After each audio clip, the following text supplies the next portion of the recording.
Estábamos con Ricardo López Murphy.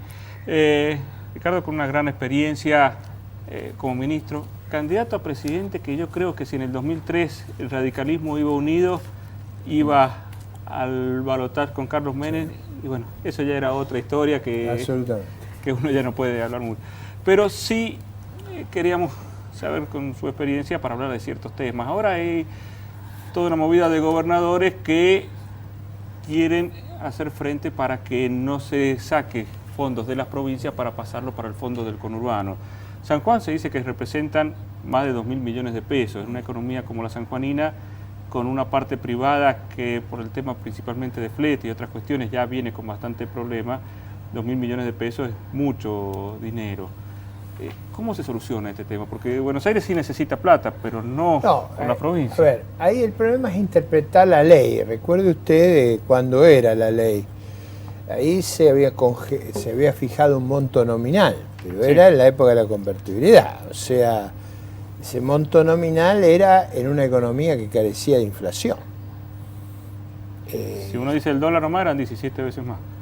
Bueno, ahí está. Si uno dijera corrija por el dólar, en esa masa se produjo un hecho artificial que fue embromar a la provincia de Buenos Aires y darle dinero a los otros por una distorsión. Y lo que la gobernación de la provincia de Buenos Aires ha ido a la Corte Suprema a decir acá hay una interpretación que es ilegítima de la sustancia de la ley. Usted puede considerarlo fijo, pero eso cuando rompió la convertibilidad carecía de razonabilidad. A mí me parece que la interpretación correcta es que hay que volver al espíritu que eso tuvo, a la participación que tenía la provincia de Buenos Aires en el bloque de fondo. Obviamente que si los otros crecieron a costa de la pérdida de Buenos Aires, eso va a haber que revertirlo.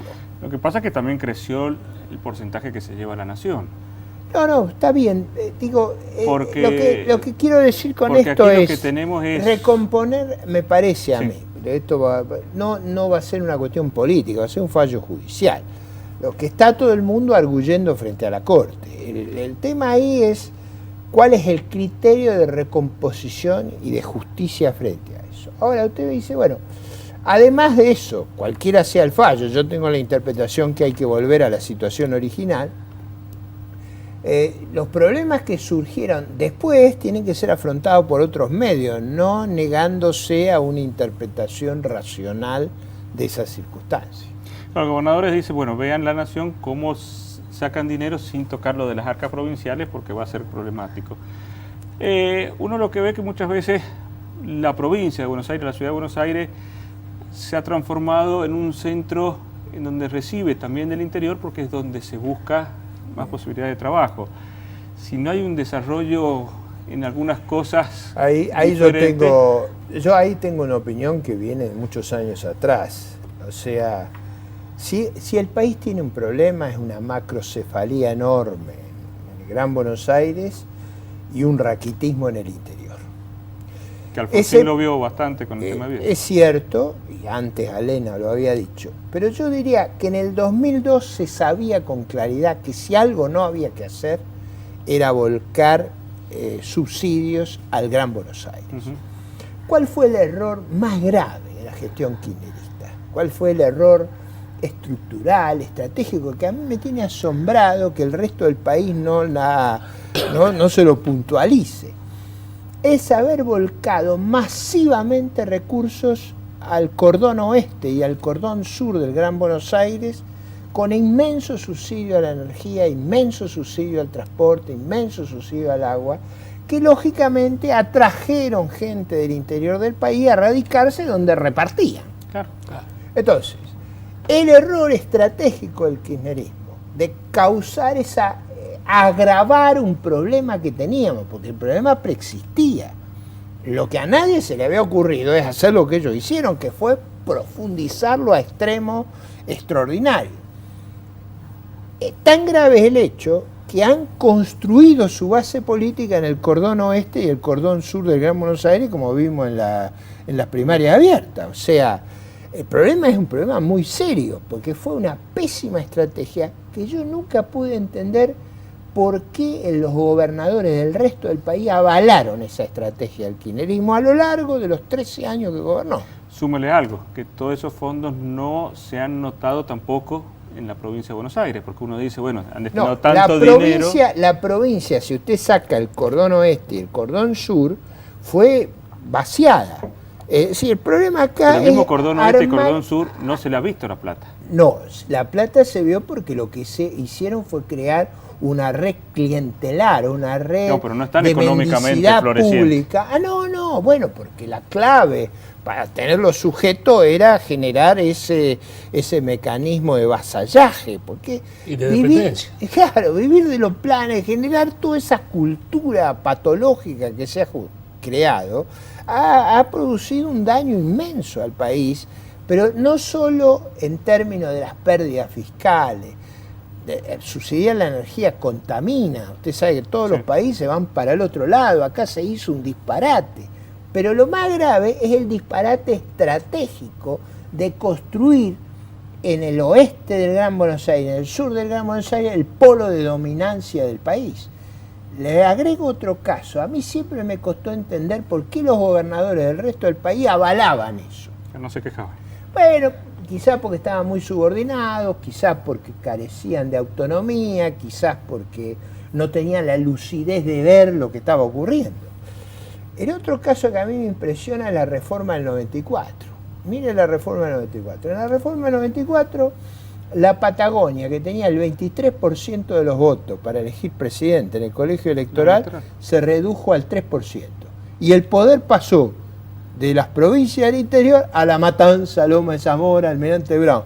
Digo, ¿qué llevó al interior del país a ese suicidio estratégico? Para mí es incomprensible. Ahí hubo varias cuestiones. Primero, que al cambiar el colegio electoral, porque ahí recordemos que era la suma de diputados y senadores. Exactamente. Como los senadores una suma como fija. es en Estados Unidos. Como los senadores, la misma cantidad de senadores por provincia. Igual que en Estados Unidos. Usted vio que Trump pierde la elección popular, pero gana en el colegio electoral. Sí. El sistema que nosotros teníamos era igual que el americano, que le daba una gran representación al interior del país. Eso yo no lo entendí nunca, por qué lo hicieron. Y los partidos provinciales desaparecieron. En San Juan desaparecieron como fuerza. Exactamente. Y tampoco entendí jamás por qué los gobernadores avalaron la estrategia de los Kirchner de concentrar y desequilibrar el país que ya estaba desequilibrado. Bueno, la reforma del 94 fue un acuerdo Menem-Alfonsín. Pero la clave de ese problema fue perder, si usted quiere, esa representación para las provincias. Es verdad que al radicalismo le convenía ir al voto popular, porque el radicalismo tenía más votos en los países más desarrollados, es decir, en las provincias más... Acuérdese cómo fue la elección del 83. Alfonsín gana en todas las provincias desarrolladas y pierde en las provincias menos desarrolladas. Sí. Entonces, eso era estratégicamente entendible. Pero ¿por qué el otro lado aceptó eso que le hacía? Yo alguna vez conversando con Felipe Zapac me dice, mire, un acto de locura que es difícil reconocer, que es el mismo que los gobernadores del interior le admitieron. Pero tuvimos gobernadores importantes en el interior. Concentrar la masa de subsidio en el sur del Gran Buenos Aires y en el oeste del Gran Buenos Aires. Bueno, acá el voto que se necesitaba en el Senado para la reforma fue de un sanjuanino que fue Leopoldo Bravo y terminó perjudicando a su propio partido de bloquismo que después casi... Yo creo que el problema de haber perdido si usted quiere, el colegio electoral, no digo yo que sea bueno o malo, eso ya está. Sí. Yo digo, son dos cosas que no comprendí. Esa reforma en términos de... Sí. Y volcar el grueso del país a un área ya distorsionada. Si usted quiere, los Kirchner gastaron todo en eso. Fíjese que ella se sale de Santa Cruz, donde es arrasada electoralmente, y se viene a recostar al oeste del Gran Buenos Aires, no a la provincia. Digamos, la provincia como candidata de la pierde provincia por muerte. Sí. Donde gana ella es en el oeste del Gran Buenos Aires y el sur del Gran Buenos Aires, que el problema es que eso es patológico, porque esos sectores necesitan vivir del resto del país. Como concepción, ¿qué es lo que tendría que tener el país? ¿Seguir teniendo una dependencia absoluta de la nación para las obras o que cada gobernador sea responsable por lo que hace, en donde se achica un poco el Estado Nacional, pero provincia que actúe mal se la tiene que arreglar sola? Sí, yo soy alberdiano en ese sentido. Yo preferiría que el Estado federal fuera cada vez más chico y que el poder viniera muy concentrado en los estados provinciales y más aún en los gobiernos locales. Yo creo que la idea de Alberdi de nuestra Constitución era descentralizar el poder. Y cuanto usted más descentraliza el poder, mejor. Lo que hicieron los Kirchner fue incrementar enormemente el gobierno más unitario de nuestra historia. Porque uno ve que se terminan perjudicando las provincias que hacen bien las cosas. Absolutamente. Y pero pasa lo mismo con los municipios que hacen bien las cosas. Fíjese este caso. El caso de Kirchner fue un gobierno de inmensa concentración del poder en el gobierno central. Eso no es sano. No es sano económicamente, no es sano institucionalmente y no es sano para, yo diría, la transparencia y la honestidad en la República, porque cuando usted tiene descentralizado el poder hay mecanismo de control y balance. Cuando el poder lo tiene uno solo, ahí no lo controla nadie. Uno solo subordina al resto del país. Por eso yo creo que es muy importante revolver a jerarquizar las instituciones. Las instituciones importantes del país, el federalismo, los gobiernos locales, evitar la concentración del poder, prensa libre, eso es lo que está en la Constitución y lo que deberíamos usar como referencia. Doctor, ¿y qué puede pasar con la justicia, con este tema y este reclamo de Buenos Aires? ¿Cuál es su opinión? Eso no lo sé, yo creo que ese es un tema novedoso, ¿no? Claro, yo sospecho que la justicia va a buscar distintas interpretaciones y parámetros. La que yo sugiero, que me parece que es responder al espíritu de la norma, es una posible. La Suprema Corte puede tomar otro camino, eso no lo sabemos. Yo creo que lo que están haciendo los gobernadores y la gobernadora de Buenos Aires es arguir cada uno su caso. Por supuesto. Que es lo que usted haría. Seguro. ¿Cuánto tiene que ver la justicia en lo que está pasando en el país? Principalmente lo que es calidad de república. Porque uno ve que son jueces que tienen mucho valor para actuar con lo que pasó, pero no para actuar. Eso no es sano. Yo tengo una gran admiración por lo que ha sido la justicia brasileña, que ha actuado que ha no solo revolucionado Brasil, sino Latinoamérica. Usted ve lo que son las denuncias de los episodios de corrupción de Odebrecht y las empresas brasileñas, que en realidad fue una política del Estado brasileño. O sea, el gobierno brasileño usaba las empresas para corromper a la oposición y al oficialismo, y eso produjo un fenómeno de corrupción de toda América del Sur. Yo creo que la justicia brasileña ha hecho un proceso de saneamiento extraordinario y me gustaría a mí que la nuestra actuara en esa línea. Me parece que se están acumulando evidencias casi imparables, por lo menos en los casos que están en los juzgados federales. Yo lo que espero, que no creo que pase tan así, es que actúen muy fuerte con lo que está pasando hoy en el gobierno de Macri, para evitar que dentro de 10 años hablemos de Macri, porque si lo controlan hoy a Macri, van a tener menos tentaciones los ministros.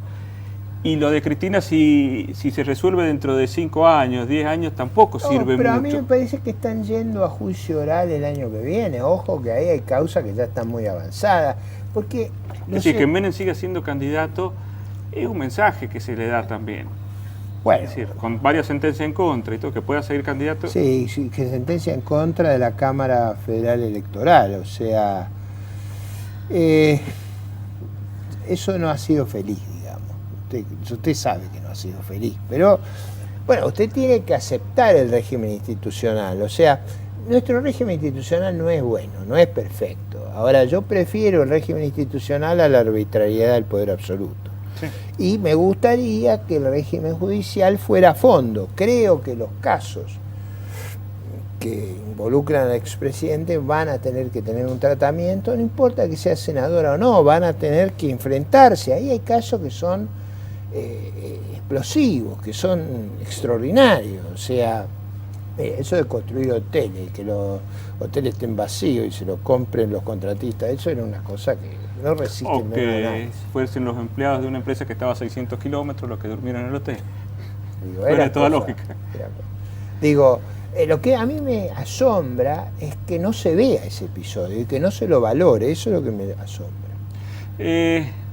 Por último, ¿cuánto inciden todos estos temas en mejorar la economía? Si Argentina fuese un país institucionalmente serio.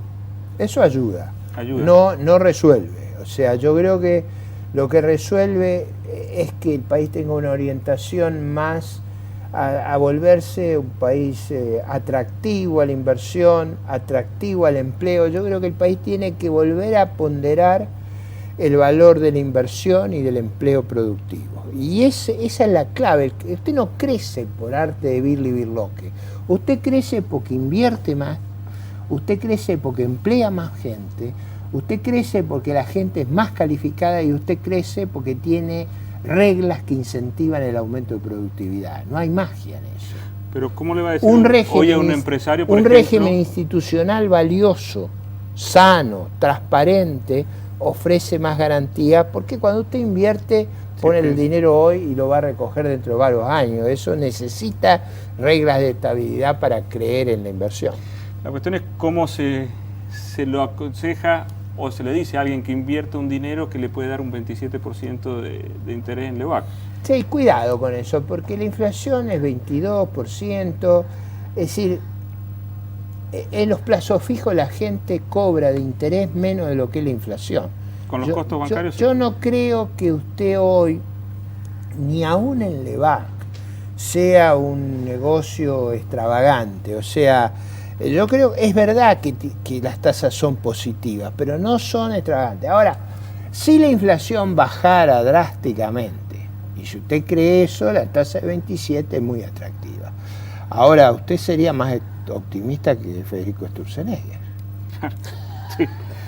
No, la cuestión es que también tiene que ver el dólar, porque si el dólar también sube un poquito, ya ese 27 se licuó. Bueno, el dólar va a ir, creo yo, acompañando la inflación y a largo plazo va a tener que ir más arriba. ¿Por qué? ¿Por qué el dólar está tan revaluado? Básicamente por el enorme déficit fiscal que tenemos. ¿El déficit qué hace? Reemplaza por la deuda los dólares que usted tiene que generar con la exportación por dólares de la deuda. Entonces, la forma de ayudar a las economías regionales, esto que le voy a decir es muy importante para San Juan, es reducir el déficit. El déficit es el gran enemigo de las economías regionales. Sí. ¿Por qué? Porque las economías regionales son productoras de dólares y empleadoras de mano de obra. No hay nada más negativo para eso que el atraso cambiario, que la revaluación. ¿A qué se debe la revaluación? Se debe a los déficits que producen el endeudamiento, y usted se financia con dólares de la colocación de bonos en vez con dólares de la producción y de la exportación. Ahora, sí, acá, muy tentador eso para un... el único que quiere bajar el déficit, digo, se lo voy a decir con toda franqueza, soy yo. El resto del país está soñando con cómo gastan más plata y cómo dan más subsidios. Y yo creo que eso no ha sido sano nunca, ni ayer ni lo es sano hoy. Y el déficit es muy grande, ese déficit hay que ir reduciéndolo. Si se reduce el déficit, fíjese, el gobierno se ha comprometido a que a partir del año que viene va a reducir el déficit 7.000 millones de dólares. El 2019, 14.000.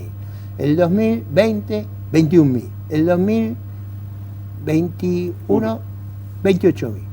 Si usted saca esa masa de dólares que vienen del endeudamiento y lo tiene que reemplazar por exportación, va a necesitar un tipo de cambio más alto.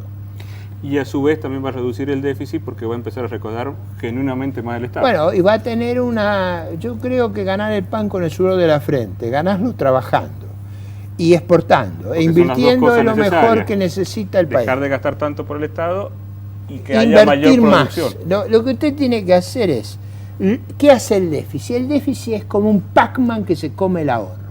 El comerse el ahorro impide que ese dinero vaya a la inversión. Lo que usted necesita es que la plata vaya a la inversión y no a cubrir el desahorro estatal. Y si usted hace eso, el tipo de cambio va a ser más alto. El tipo de cambio más alto, ¿a quién favorece? A las economías regionales, al empleo de mano de obra. ¿A quién perjudica? Porque nunca hay nada gratis. Usted sabe que siempre es por una mano o por la otra. El presidente Truman decía que quería economista con una sola mano, para que no le dijeran con una mano. ¿Quién quiere un dólar barato? Usted elija en el país quién quiere un dólar barato. Yo le voy a decir, el cordón oeste del Gran Buenos Aires y el cordón sur del Gran Buenos Aires. Sigue subsidiando. Muchas gracias, Gracias, doctor.